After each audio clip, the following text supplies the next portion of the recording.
যত প্রকার মাদকের নাম আছে সব লেখা দিয়ে আসছি। পাশ করবে নাকি ফেল করবে, সকাল হলেই মিলবে সেই আমলনামা। কে কতটুকু পড়াশোনা করেছে তার বাস্তবতা দেখা যাবে আগামীকাল। ঘড়ির কাঁটার সেই বেলা 12টা কার কপালের 12টা বেজে যায় সেটাই এখন দেখার বিষয়।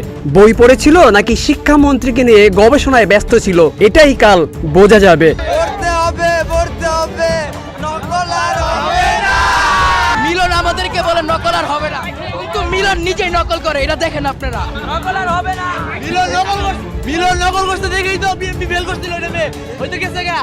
একবার শিক্ষকরা আন্দোলন করে, আরেকবার শিক্ষার্থীরা আন্দোলন করে, এভাবেই সমাপ্তি হয় এসএসসি পরীক্ষার কার্যক্রম। শিক্ষার্থীরা কতটা জ্ঞান অর্জন করেছে তাদের শিক্ষকদের কাছ থেকে পাশের হার দেখলেই এই প্রশ্নের উত্তর মিলবে। পরীক্ষা ভাই বিন্দাস দিছি, মাত্র ভাই 10টা মার্ক ছাইড়া দিছি।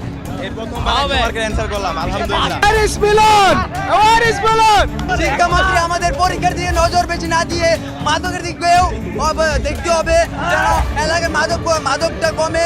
ঘটনা আবার এমন যেন না হয় যে পাশ ফেল নিয়ে আবার নতুন এক আন্দোলনের ডাক দিবে। কারণ পরীক্ষা চলাকালীন সময় যেমন চিত্র দেখা গিয়েছিল, এতে করে প্রশ্ন উঠেছিল তাদের মেধা ও পড়াশোনার প্রতি আগ্রহ নিয়ে। যদি ফেলের হার বেশি হয়ে যায় তাহলে এর দায় কার হবে, শিক্ষার্থীদের নাকি তাদের শিক্ষকদের? যত কঠিন হাট প্রশ্ন থেকে আমরা ভয় পাই না।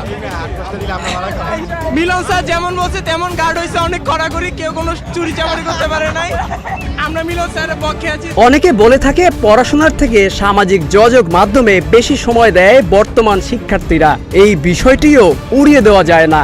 মোটা দাগের এক কথা, আগামীকাল বেলা 12টায় কার জীবনের 12টা বেজে যায় সেটা সময় বলে দেবে। তবে সকলের মনে হচ্ছে এবার তীব্র আন্দোলন সামাল দিতে পুলিশের প্রস্তুত থাকা লাগবে। Aminul Islam, news flash 71।